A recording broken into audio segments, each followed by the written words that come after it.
ये कहानी काल्पनिक है। इसका संबंध किसी भी जीवित या मृत व्यक्ति या किसी की जीविका पर आधारित नहीं है। दुर्भाग्यपूर्ण ऐसा होता है तो उसे मात्र एक संजोग माना जाएगा। ये चैनल इसके सच या झूठ होने का दावा नहीं करता। ये वीडियो बनाने का मकसद विज्ञान, समाज, जाति, धर्म व किसी की भावनाओं को ठेस पहुंचाना नहीं है। वीडियो में दिखाए गए कलाकार व निर्माता, निर्देशक किसी भी अल्कोहल या तंबाकू सेवन का समर्थन नहीं करते हैं। ये वीडियो सिर्फ मनोरंजन के लिए बनाया है। धन्यवाद।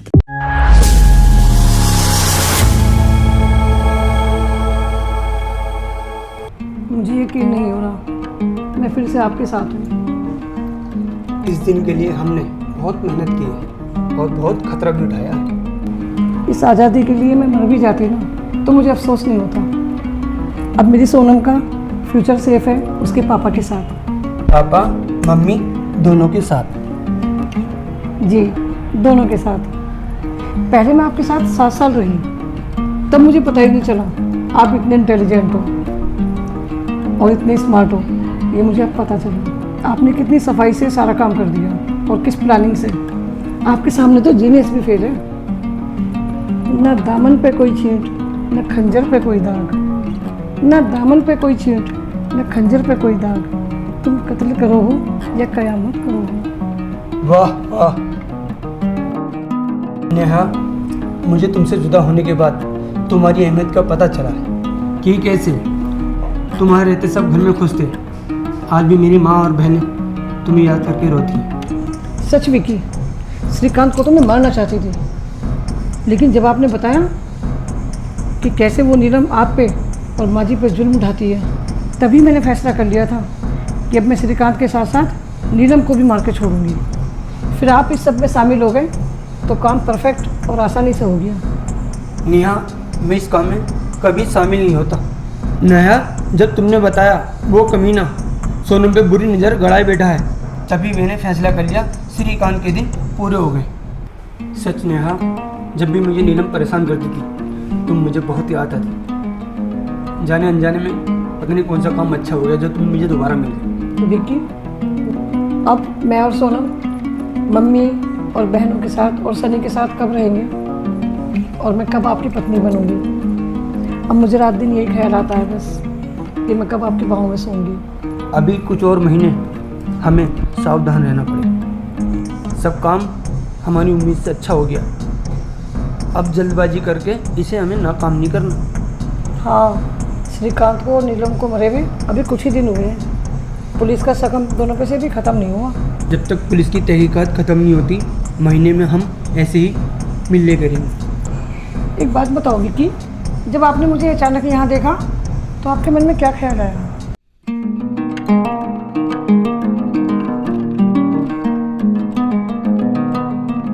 नेहा, अरे विक्की, तुम यहाँ अंदर आ जाओ, आ जाओ अंदर। विक्की, मैं तुमसे मिलना चाह रही थी। मुझे तुमसे बहुत ज़रूरी काम है। क्या बात करना चाहती थी? चलो एक काम करते हैं, पार्लर में मैं बाद में आ जाऊंगी, कहीं बैठ के बात करते हैं। चलो ठीक है।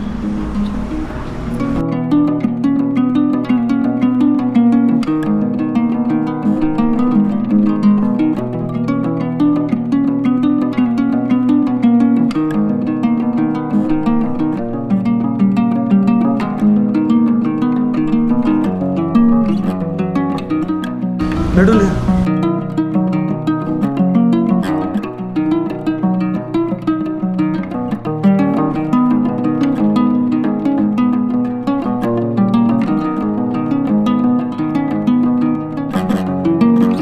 नेहा, क्या लोगे? चाय, कोल्ड ड्रिंक?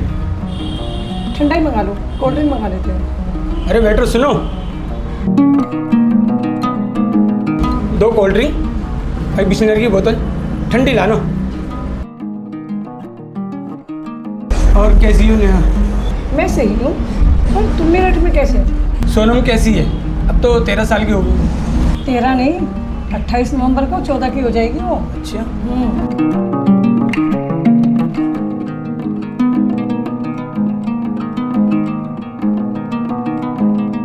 Thank you.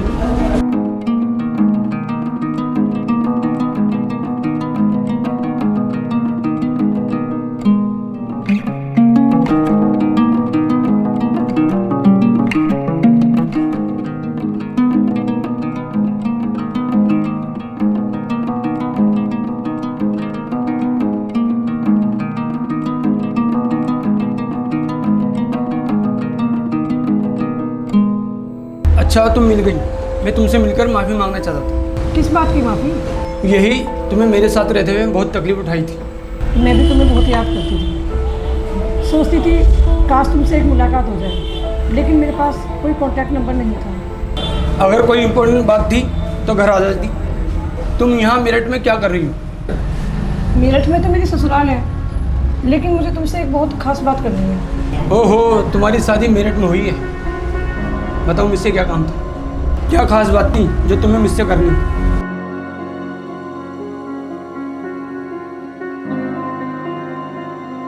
मैं चाहती हूँ हमारी बेटी सोनम को तुम अपने साथ रखो। जब मैं सोनम की कस्टडी लेना चाहता था, तुमने कितनी कोर्ट कचहरी की और सोनम से मेरे से मिलने तक की पाबंदी लगा दी थी। वो मेरी सबसे बड़ी गलती थी, जिसकी सज़ा मैं 6 साल से भुगत रही हूँ। सुनने में आया था तुमने किसी पुलिस वाले से शादी की है। मैंने नहीं की, भाई साहब और माँ ने जिद करके कराई थी। मैं तो सोनम की सारी ज़िंदगी काट लेती, लेकिन तुमने भी तो नीलम से तुरंत ही शादी कर ली हमारे डाइवोर्स के बाद। और क्या करता हूँ जब तुमने गलती सुधारने का मौका नहीं दिया और तलाक लेके ही मानी। मैंने तो सोनम के सर पे भी हाथ रख के कसम खाई थी, फिर भी तुमने मुझे माफ़ नहीं किया। सही कह रहे हो, गलती इंसान से ही होती है। अब मुझे एहसास होता है कि मुझे इस तरह जिद पे नहीं अड़े रहना चाहिए था। तुम क्या जानो, मैं अपनी इस गलती के लिए आज तक कितना रोती और पछताती हूँ। पछताती हो? क्या तुम अपने पति के साथ खुश नहीं हो? खुशी ये क्या चीज़ होती है? क्या मतलब? नर्क से बुरी ज़िंदगी जी रही हूँ मैं। अगर सोनम मेरे साथ नहीं होती तो मैं अपने पति श्रीकांत को मार के कब का मौत को गले लगा लेती। कैसी बातें करती हो? अगर मेरी माँ को कुछ हो गया तो सोनम का क्या होगा? इसीलिए कह रही हूँ उसे अपने साथ रख लो। सोनम को क्या तुम अपने साथ नहीं रखती? मैं अपने फूल जैसी बच्ची को उस राक्षस के साथ कैसे रख सकती हूँ? मेरा पति राक्षसों से भी बड़ा राक्षस है। ये सब क्या क्या बोले जा रही हो? विक्की, मैंने तुम्हारे एक अफेयर के चलते तुम्हें कभी माफ़ नहीं किया। मेरा पति श्रीकांत रोज़ एक नई लड़की को लाकर मेरे ही बेड पे सोता है और मैं उनकी सेवा करती हूँ, उनके लिए पैक बनाती हूँ, उनके लिए खाना बनाती हूँ और उनकी वो गंदे की हुई बेडशीट रोज़ सुबह मैं धोती हूँ। क्या मतलब? शादी के 15 दिन बाद ही उसने अपना असली रूप दिखा दिया। तुमने ये सब बातें अपने घर पे नहीं बताई? सब बताया मैंने अपने भाई साहब को, और जब भाई साहब उनसे बातें करने गए ना, भाई साहब के सर पे रिवॉल्वर लगा के बोलता है कि अगर हमारे बीच में बोला तो तेरे गोली मार के एनकाउंटर दिखा दूँगा। विक्की, वो पुलिस में 3 स्टार है और हम साधारण लोग हैं, हम उसका कुछ नहीं बिगाड़ सकते। किसी वकील से बात नहीं करी? अगर हमने कोर्ट कचहरी का सोच भी लिया ना तो वो हमारे पूरे परिवार का जीवन नरक बना देगा। अब सोनम बड़ी होने लगी है, उस कमीने राक्षस की नज़र अब सोनम पर गड़ी है, इसीलिए मैं उसे अपनी माँ के पास रखती हूँ। इतना कमीना है वो? सोनम तो उसकी बेटी लगती है। विक्की, मैं तुमसे हाथ जोड़ के कहती हूँ, सोनम को अपने साथ रख लो। अगर कहो तो मैं तुम्हारे पैर भी पकड़ लूँ। काश मैं अपनी बेटी को अपने पास रख पाता। क्या मतलब? जैसी तुम्हारी ज़िंदगी नरक है नेहा, ऐसी मेरी ज़िंदगी भी नरक है। विक्की, तुम नीलम के साथ खुश नहीं हो? शादी के कुछ महीने बाद से ही नीलम ने मेरी ज़िंदगी नरक बना रखी है। कैसे नरक बना रखा है? हर छोटी छोटी बातों को लेकर मुझसे वो झगड़ा करती है और मेरी माँ बहन से भी लड़ती है, इसलिए उसे लेकर मैं अलग रह रहा हूँ। तुमने उसकी खातिर अपनी माँ बहनों को छोड़ दिया? अब तो वो मुझे मेरी माँ बहन से मिलने भी नहीं देती। अगर उसे पता चल जाए कि मैं अपनी माँ बहन के पास मिलने गया हूँ तो वहीं आकर सारा मोहल्ला इकट्ठा कर लेती है और वो सबसे कहती है मैं अपनी कमाई सारी माँ बहन पर लुटा रहा हूँ। फिर उनका खर्चा कैसे चलता है? पापा तो बहुत पहले दुनिया छोड़ गए थे। बहनें तो सर्विस करती हैं और मैं भी नीलम की चोरी से कुछ उनको खर्चा दे देता। अच्छा ये बताओ, कोई बच्चा है तुम्हारा? हाँ, एक बेटा है सलीम। मेरी एक जिद ने हम सबका जीवन नरक बना दिया। गलती तुम्हारी नहीं मेरी थी, काश वो गलती ना हुई होती। मर्द का स्वभाव भगवान ने चंचल बनाया है। अगर आदमी गलत रास्ते पर बहक जाए तो पत्नी को भी संयम से काम लेना चाहिए और पति की कुछ बातें इग्नोर कर देनी चाहिए। अच्छा पुरानी बातें छोड़ो, क्या तुम अपनी मम्मी के पास सोनम को नहीं रख सकते? बिल्कुल रख सकता हूँ, लेकिन नीलम को अगर पता चल गया तो कयामत आ जाएगी। नीलम ने एक बार मेरी माँ बहनों पर पुलिस केस कर दिया था। Police case? लेकिन क्यों? तो एक दिन अपनी जिस्म पे 3-4 कट लगा के थाने पहुंच गई और मेरे माँ बहनों के कंप्लेंट कर दी। क्या कंप्लेन कर दी? नीलम ने कहा मैं लव मैरिज की है। दहेज ना लाने के कारण मेरी सास और नंदे मेरे साथ मारपीट करती। ओ नो, माझी तो देवी है। कुमुद और कुसुम जैसे नंदे तो नसीब वालों को मिलती हैं। मेरे जितने तुम्हारे साथ साथ उन लोगों को भी मुझसे छुड़वा दिया। फिर नीलम ने कंप्लेन की तो उसके बाद क्या हुआ? इंस्पेक्टर साहब बहुत समझदार आदमी थे। वो सब समझ गए नीलम ये सब नाटक कर रही है। इंस्पेक्टर साहब ने मुझे समझाया नीलम बहुत खतरनाक औरत है। अगर अपनी माँ बहन को बचाना चाहते हो तो उससे बहुत दूर रखो। फिर क्या हुआ? कुछ ही दिन बाद मैंने नीलम के लिए अलग घर ले लिया, लेकिन कई साल से वो एक ही रट लगाए हुए हैं। विक्की,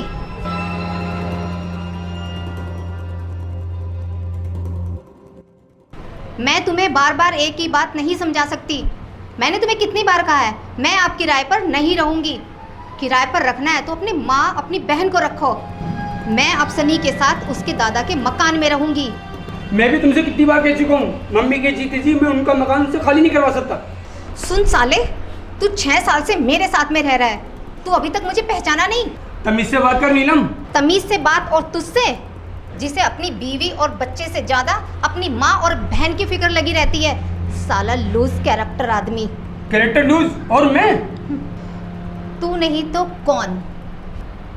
अपनी पहली बीवी और बेटी के होते हुए तूने मुझ जैसी कुंवारी, कमसिन, नादान, खूबसूरत लड़की को क्या नहीं फंसाया था?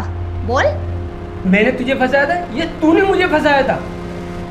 अबे हरामी, जब तूने मुझे फंसाया मैं स्वीट 19 इयर्स की थी और बुढ़े बंदर तू 35 साल का था। अबे तू 19 की नहीं 25 साल की थी और मैं 30 साल का था।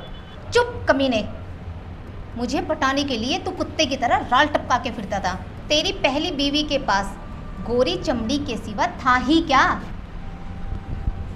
देख मेरी फिगर, देख ना। वो तो सनी के जन्म के बाद थोड़ा सा मेरा फिगर खराब हो गया है, वरना मुझे पलट पलट के देखने के चक्कर में लोगों का एक्सीडेंट हो जाता था। हाँ, तू अपने फिगर संभालने के अलावा और तू करती क्या है? घर बार का सारा काम तो मैं ही करता हूँ। अबे हरामी, इस फिगर के मजे भी तो तू ही मारता है। ऑफिस जाते समय मेरे मुंह न लगे कर, मुझे देर हो रही है।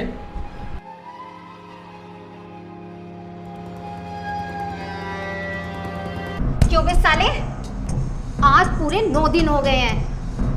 तेरी माँ मेरे सनी का मकान कब खाली करेगी?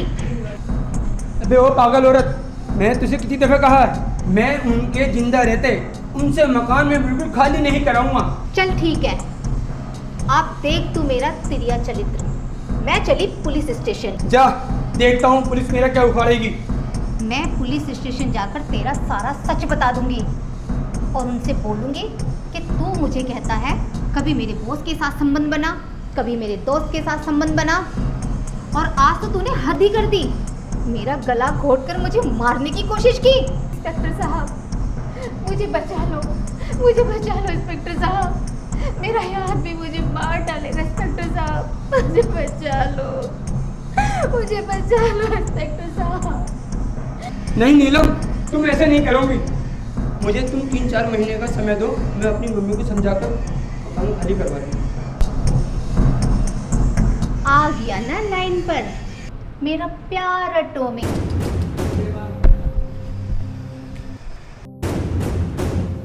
चल मेरे तलवे चाट और मुझे प्यार कर। कि मैं किराए के घर में नहीं रहूँगी। तुम्हारी माँ बहन तो किराए के घर में रहेंगी और हम तुम्हारे पापा के घर में रहेंगे। लेकिन कुसुम और कुमुद का भी तो अपने पापा की प्रॉपर्टी पर अधिकार है। उसका कहना है बाप के घर पर बेटा और पोते का अधिकार होता है। एक दिन इसी बात पर मुझसे हाथापाई करने लगी है, तब से ही मैंने घर पे खाने पीना छोड़ दिया। हे भगवान, ये मैंने क्या कर दिया? यदि उस वक्त मैंने सब्र से काम लिया होता तो इतने लोगों का जीवन नरक ना बना होता। लेकिन जो भविष्य में हो सकता है उसे बदला जा सकता है। लेकिन कैसे? यही तो सोचने वाली बात है, लेकिन कैसे? मेरी समझ में तो एक बात आती है, क्या? ऐसे लोगों को जीने का कोई हक नहीं है। जिनके कारण इतने सारे शरीफ लोगों का जीवन नरक बन गया हो। कैसी बातें कर रही हो? मैं एकदम सही बोल रही हूँ। हम लोगों की ज़िंदगी को नरक बनाने वाले मेरे पति और तुम्हारी पत्नी, मैं इन दोनों का कत्ल करके अपने आप को पुलिस के हवाले कर दूँगी। फिर तो तुम्हें सोनम को अपने साथ रखने में कोई परेशानी नहीं होगी ना। उन कमीनों के लिए तुम क्यों अपनी ज़िंदगी जेल में बर्बाद करना चाहती हो? जिस नरक में मैं जी रही हूँ ना, जेल भी उससे बुरी नहीं हो सकती। मेरे इस कदम से कई सारे लोगों का जीवन संभल जाएगा। ये मेरा फाइनल डिसीजन है, इसे भगवान भी नहीं बदल सकता। अगर ऐसी बात है तो इसमें मैं तुम्हारे साथ, लेकिन उन दोनों को इस तरह से रास्ते से हटाना होगा कि हमारे ऊपर आँच ना आए। क्या ऐसा मुमकिन है? अगर सारा काम होशियारी और प्लानिंग से किया जाए तो हर काम मुमकिन है। अगर ऐसा हो जाए तो मैं अपने सोनम के साथ बाकी की ज़िंदगी आराम से बिता सकूँगी। सिर्फ सोनम के साथ, उसके पापा के साथ नहीं। मुझे अपनी किस्मत से ऐसी उम्मीद नहीं कि मुझे फिर से आपकी और मम्मी जी की सेवा करने का मौका दे। शायद ऊपर वाले भी यही चाहता है कि मेरा की ज़िंदगी से निकलकर पहले जैसी ज़िंदगी जी, और इसीलिए उसने हमें फिर से मिलवाया है। अब तुम बेफिक्र हो जाओ। मैं ऐसा प्लान बनाऊंगा कि सांप भी मर जाए और लाठी भी न टूटे। आप कब तक ऐसी प्लानिंग कर लोगे? बहुत जल्द। जब मेरी पूरी प्लानिंग हो जाएगी तो मैं आपसे कैसे कांटेक्ट करूँ? कॉल कर लेना, मेरा नंबर ले लो। नहीं, हमें फ़ोन पे कोई बात नहीं करनी, ना कभी किसी को मालूम नहीं होना चाहिए कि हम दोनों कभी मिले थे। लगता है तुम अभी से प्लानिंग करने लगे हो। हाँ, अब तुम अपने पति का मुझे रूटीन बताओ। सुबह 10 बजे ड्यूटी पे जाता है, रात 9 बजे लौटता है, और शराब और नई नई लड़कियां उसकी कमजोरी है। रात में जब वो घर आता है उसके हाथ में बोतल होती है। वो घर आकर कॉल गार्ड को फ़ोन मिलाता है और उन्हें घर बुलाता है। कॉल गार्ड आने के बाद वो दरवाज़ा बंद कर देता है। फिर सुबह 8-9 बजे उठ के वो अपनी ड्यूटी चला जाता है। उसकी किसी से दुश्मनी है? हाँ, पूरा मोहल्ला उसे नापसंद करता है।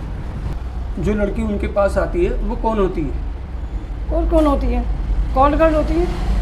श्रीकांत के तुम्हारे साथ कैसे रिलेशन है? जैसे एक मालिक के एक गुलाम के साथ होते हैं। वो मुझे एक दासी से ज़्यादा कुछ नहीं समझता।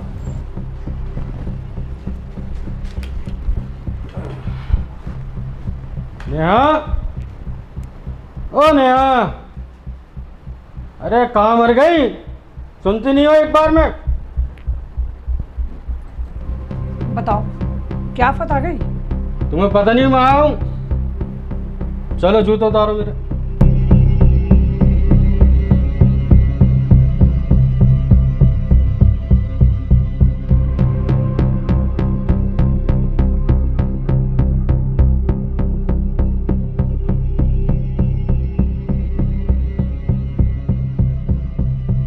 तुम्हारे साथ क्या बिल्कुल संबंध नहीं बना था?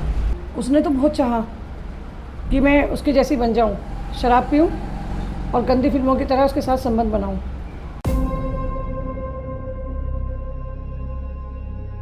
नेहा, इधर आ।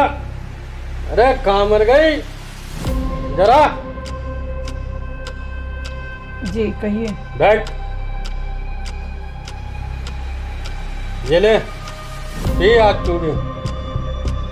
आपको मालूम है ना मैं नहीं पीती शराब। अरे पी आज। मैं पति की बात नहीं मानेगी क्या? पी। मैं नहीं पी सकती।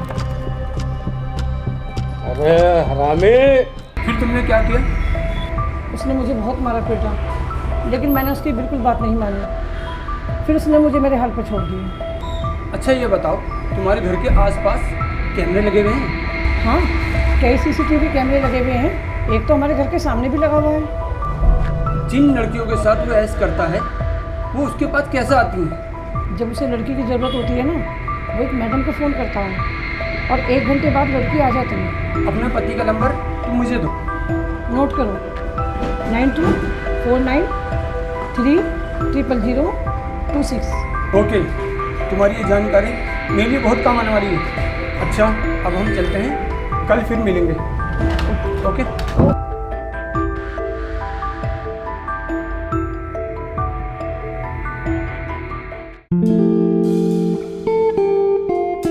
आओ भी, बैठो।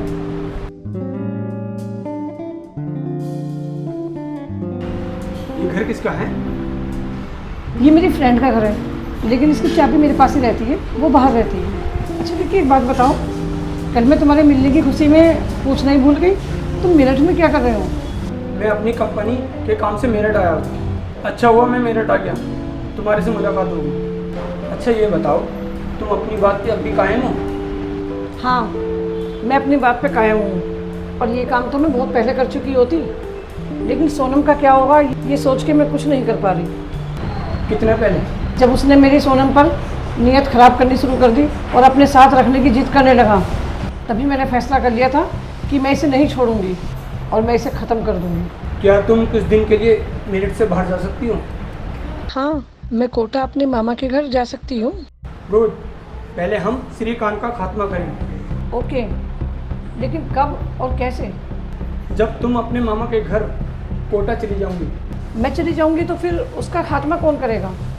मैं करूँगा। तुम अकेले? मैं नहीं चाहती तुम मेरे लिए इतना बड़ा खतरा उठाओ।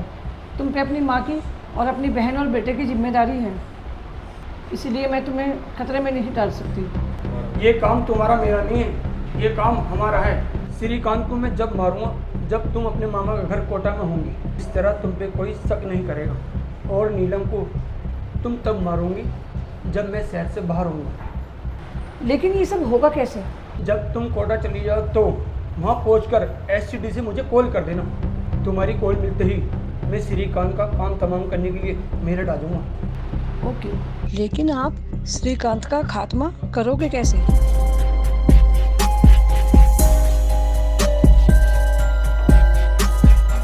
प्लान तो बहुत अच्छा है और इस तरह हम पुलिस से आसानी से बच सकते हैं। और हाँ, हमारी इस मुलाकात की खबर किसी को भी नहीं मिलनी चाहिए, न तुम्हारी मम्मी को और न सोनम को। अगर ये बात ठीक हो गई कि हम दोनों आपस में मिले हुए हैं, तो फिर हमें पुलिस से कोई नहीं बचा सकता।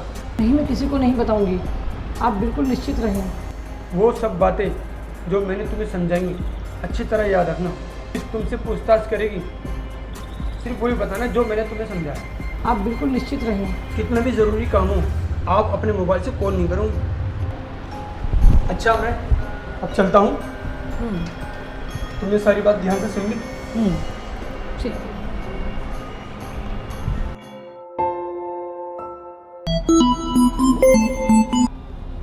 हेलो, कौन? हेलो विक्की, अरे नेहा, मैं अपने मामा के यहाँ कोटा आ गई हूँ। हाँ तुम कोटा पहुँच गई? रास्ते में कोई परेशानी तो नहीं? ठीक ठाक? हाँ, मैं ठीक पहुँच गई हूँ। अच्छा नेहा, मैं मेरठ जाने की तैयारी करता हूँ और ध्यान से रहना और अपना ख्याल रखना, ठीक है? ओके। ओके, रखता हूँ मैं। Okay, bye. विक्की, सब काम हमारी प्लानिंग से हो गया।